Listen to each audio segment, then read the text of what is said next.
Hi, everyone. Welcome to Do the Change podcast, where we're challenging and reimagining occupational and environmental health sciences. In this podcast, we focus on upcoming and current leaders in their field and diving into how they got where they are today and their advice for those interested in the field. My name is Joanne Teh, and I'm a current undergraduate here at Berkeley. And our guest for this episode is Javier Freire. So Javier Freire Herrera was born and raised in Concepcion, Chile. In 2022, he will begin his PhD in environmental health science at the OEHS division of UC Berkeley. His research focuses on ergonomics or human factors, and his specific research will delve into the impact of climate change and extreme environments on wildland firefighters. Javier also currently holds a position as a professor at the Universidad de Concepcion. In 2022, he was awarded a Fulbright scholarship to pursue his PhD studies in the USA, where he now resides with his wife and 3 children. So, how are you today, Javier? I am really good. I am so happy to be here. Thank you for this opportunity. Of course. I'm glad to hear that. So, I guess we can start with my first question, which was, can you share your personal journey and how you became interested in your field? So, what sparked your passion and motivated you to pursue a career in this area? Because working with firefighters is pretty interesting. Yeah, sure, absolutely. Well, when I was a child, I had a lot of questions in my mind, but in relation with this personal journey about my academia, my first approach into this work was when I read or searched information about the human health. I think was really interesting for me, this topic, when I was a child. And I remember when with my friends and siblings, we did a lot of experiments about the different situation, although they sometimes fail, but always amass us and taught us something new. And my more formal interest in ergonomics and human factor arose during my kinesiology studies at the University of Concepcion in 24, I remember. And during this time, I delved deeper into the physiology of the human movement, and I understood how the physical demand of the work can influence of our health and performance. And I was fortunate to have had classes with Dr. Elias Apurt, who was the pioneer of discipline, the ergonomics area in Chile and Latin America for more than 50 years, which inspired me even more in this field. Yeah, but you're right, absolutely. Wildland fires and wildland firefighters are really important topic now, because every year we have more wildfires around the world. And in Chile, we have a big problem with that situation. Well, my specialization in ergonomics was in 2010, and after my study as a physical therapist. And during my master's degree, I studied the urban firefighters, and I include some assessment such as physical capacity, medical examinations, and body composition. And probably in this opportunity, I developed the interest about the wildfires or the fires in general. Also, I have been working as a professor at the University of Concepcion for 12 years, or maybe 14 years. And this department had a lot of research about the forestry and the wildland firefighters too. Yeah. How did you get involved with becoming a professor at the university? What did you teach? Well, I had different subjects, but during the first years, I just did a lot of applied studies, such as I went to the different companies to research about the working condition of the workers. I remember I went to the north of Chile. I went to the south of Chile. Chile is a long country. It's 4,000 kilometers, a really long country.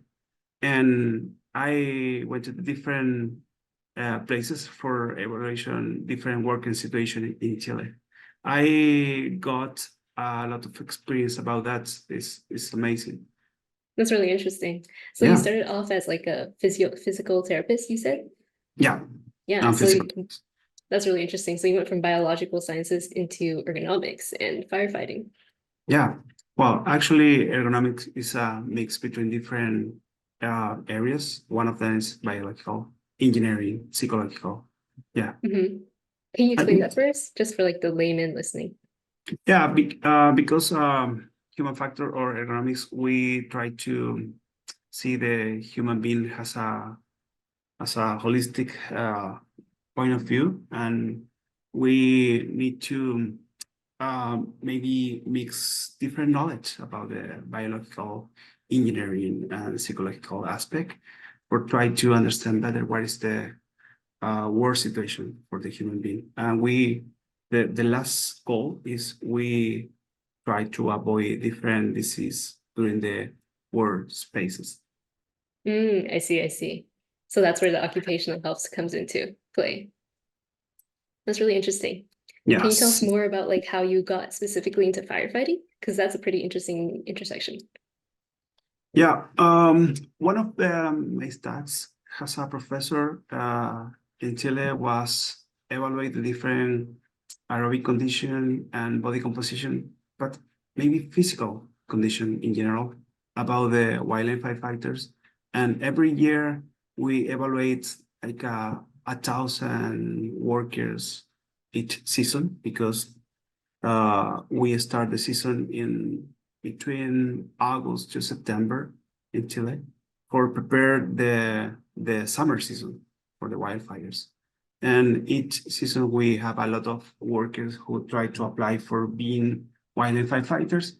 And with different techniques, we try to capture what is the aerobic capacity, body composition, and what is the different medical aspect too, and psychological aspect. It's like a big team that we evaluate three main aspects: physiological and medical and psychological aspect for the workers. Yeah, it's really interesting. So you're trying to quantize these into like numbers, graphs. Is that the Yeah, goal? yeah, because as a being wildland firefighter is a critical uh, work. They work in extreme conditions, environment conditions, like high temperature, ambient level, and they work as a great physical effort, and they need to have a specific, for example, aerobic capacity or different physical conditions. I see, I see. So this is to make sure that they're like fit for the job. Yeah, Interesting, interesting.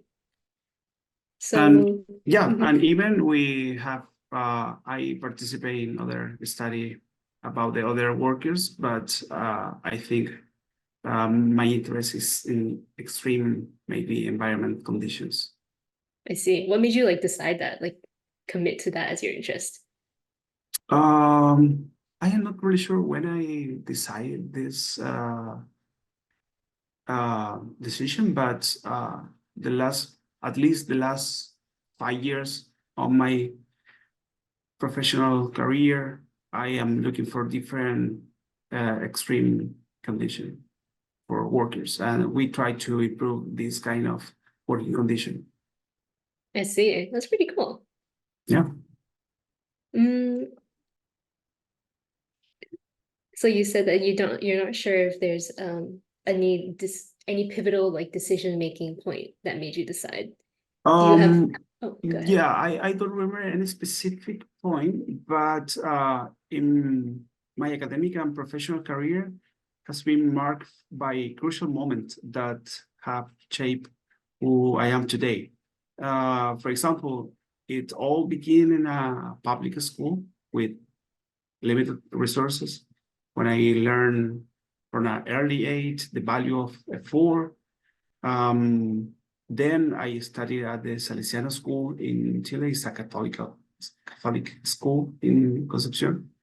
And in this opportunity, not only provide me the quality good education, but also they give me a really good values such as solidarity, teamwork, maybe commitment with the community.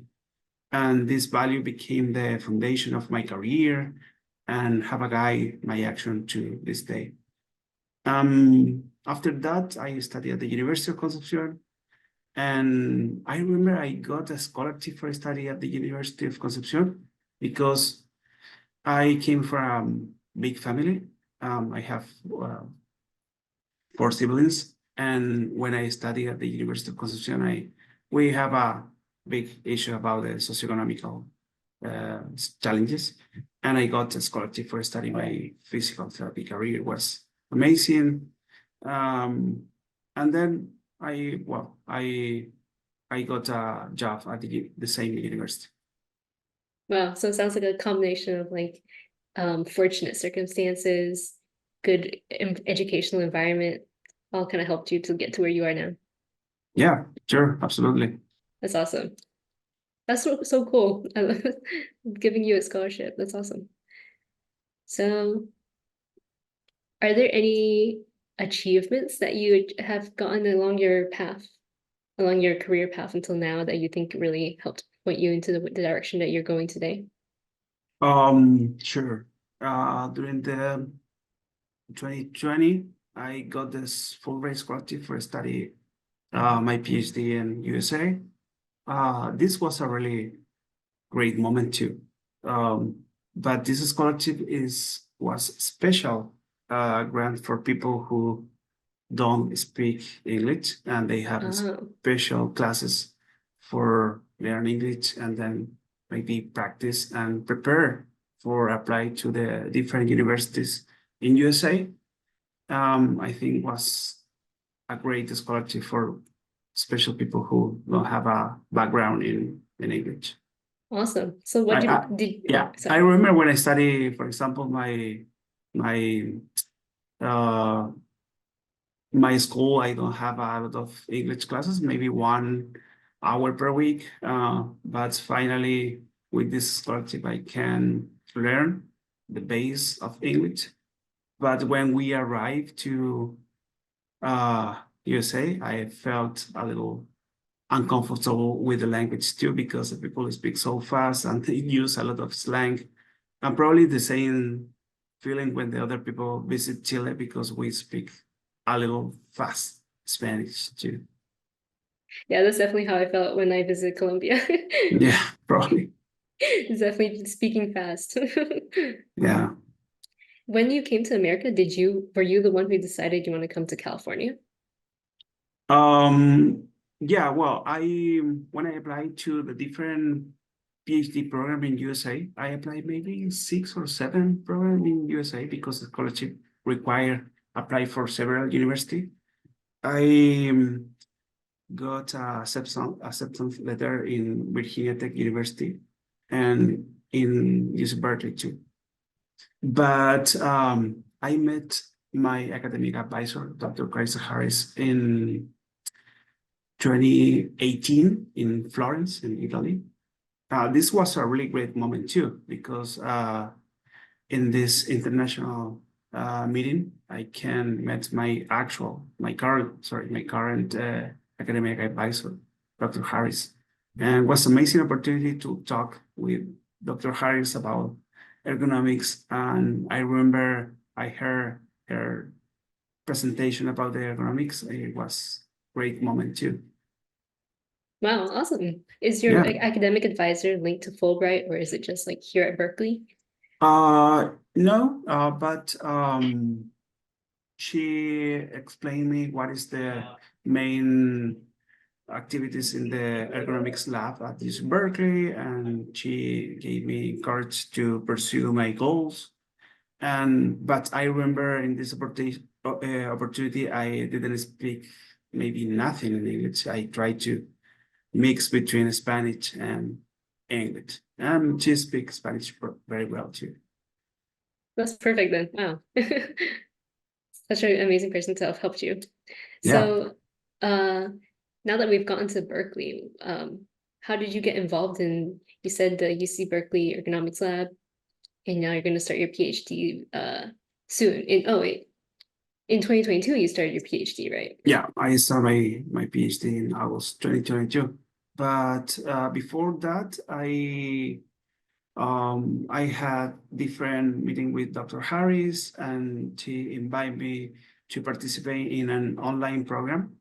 And even I participate in a presential workshop during the summer in 2019. This was my first approach in presential classes at UC Ergo Lab. And I met the other professor at the UC Ergo Lab. Was amazing opportunity for visit California for my first time too.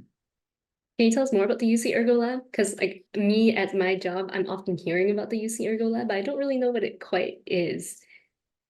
Yeah, UC Ergo Lab is amazing team that have people from different backgrounds, and even they have different projects, and they develop a specific activity has academia research. They have great equipments too, and they are located in Richmond Field Station, and they have amazing equipment for research about the ergonomic situation. Yeah, I remember when I visited for the first time, I was impressed about the all kind of equipment and capacity for research they have. Yeah, I've never personally been to the Richmond Field Station, but I remember once a few months ago there was like a Berkeley warned me about sapphires or like precious gems being stolen from the Richmond Field Station that were being used for experimentation. Yeah, it's not really far, but I love the Richmond Field Station because currently I'm living in Albany. It's close Oh, to the yes. ocean. When I visit Richmond Field Station, I use the Bay Trail and I ride my bike to commuting. I think it's 25 minutes just for relax and enjoy the coast. Wow, that's nice. I think you're Yeah. stronger than me though. I don't think I'd be able to bike for 25 minutes every day. That's really great. Even I try to run maybe every week around this area because it's amazing area for practice sport or just walk when you have a lot of think in your mind. I think it's a really good place for just relax. Well, okay, note to self, go visit Albany more. Yeah. Okay, while you take a sip of water, let's talk about so I found you via the COEH trainee list. Okay, right. Could you tell us more about the like how you got involved with the COEH trainees? Like how does that work? What is that program? Okay, yeah. It's I consider it's a really great program. Have For example, I am research about the wildland firefighters or the impact of the climate change, but other classmates research about the other fields, and we can share different knowledge about the different areas. That is really great because I had other classmates for maybe toxicology point of view or areas or other kind of areas, and I think it's really great for have a great conversation about the environmental health science. I think this program have different activities during the year. Even we have field trips, different companies. I remember a couple of companies that we had a really great experience in because I never visited any other companies in USA. But with this program, I visit a lot of places and I learned a lot about the different organization, different ergonomics situation in different companies. Awesome. Ah, Shout out COEH. yeah, it's really great. Okay. In that case, can I ask you about any specific challenges or obstacles you faced along your way, along your journey? Like, how were you Yeah, able to overcome them? yeah. I think I face a lot of challenges, maybe in academic and personal areas because I stay here with my wife, my 3 kids, and it's not really easy to decide, move your own country and maybe say goodbye to your relatives, your friends, your life, your culture, your job. And that was a really great. I think this was the most significant challenge has been needs. And but yeah, for sure the decision to move to California, I think is has been really great because my kids, when we arrived here 2 years ago, they did not speak nothing in English, and currently they speak really well, Wow. better than me. They have a really good pronunciation. Yeah, and this is the other big challenge, the language, because when you move to another country, you need to obviously learn another language. But yeah, with the time or immersion, I think is possible to improve maybe the listening and speaking. Yeah, Wow, that's awesome. Your kids are very smart. yeah, Pretty jealous of kids' ability to pick up language fast. yeah. Currently they are in elementary school, but Mm. next year they move to middle school. Oh, wow. So so that means they must be about 12, 13. I have three kids. I have a twins. They are 10 Oh, years wow. old now, and and a boy. He's 8 years old. Yeah, Nice. but my twins turn around the middle school. I think it's great for us. Yeah, They sounds like are you really and exciting. yeah. They are really Well, excited with the idea. I remember entering middle school. I was really excited for my first time having different periods and different classes to go to in the day instead of just having one teacher the whole day. Yeah, it's funny because in the elementary school they are in Ocean School. They are others, but the next year in middle school, I think it's a cobra. It's other kind of animals, cobras animal, and they feel excited with the idea to be a cobras now. Yeah, They have so much school spirit already. yeah, and they love the sport, and they have a lot of opportunities for practice sport too, such as Awesome. volleyball or basketball. Yeah, Awesome. Wow, that's an even tougher decision for your kids to be like quite grown and already yeah, established in Chile and then having to move everyone and go to California. yeah. But another cool thing is the opportunity to meet classmates from different countries. Currently, we are living in UC Village, is a specific village for people who study the undergrad or graduate studies. I Um, see. yeah, and they have maybe classmates from different countries, maybe 5 or 6 other countries. I think is really great. Awesome. Yeah. So it makes it kind of easier to acclimate since there's many other people who have gone through the similar struggles as you of with packing up everything and moving to a different country. Yeah, yeah, that's really great because we have in the UC Village we have a special program for people from for international people, and we can talk with people from the different latitude. I see, I see. So it's awesome. Sounds like you don't regret your decision to come here at all. This full price scholarship really helped you out. I think this is part of the journey, and the Fulbright scholarship is not just for academic issues, it's for cultural, it's for developed societies. I think it's more holistic scholarship that includes the Awesome. all kind of areas on the people life. Yeah. That's awesome. So is the end goal to like go back to Chile or to like remain here in California? Yes, when I finish my PhD, maybe in 2027, I hope, we can return to my country because one requirement of this scholarship is return to the country, the original country. Oh, to like return to the country and kind of like add to the science, the technology back home. Yeah, and this was my special goal because I have to return to my country.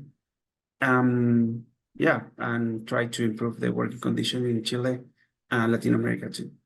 Yeah, Awesome. we need to So, improve the working condition in Latin America. We have a really high physical effort in different workplaces.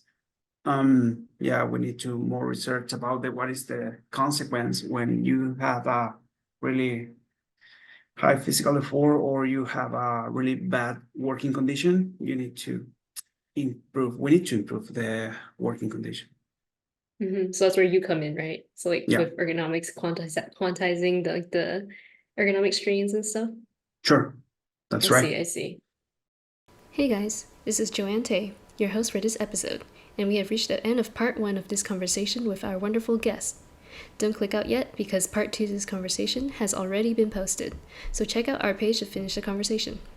Don't forget to subscribe to our YouTube channel and follow us on Spotify and Instagram at Do the Change Podcast.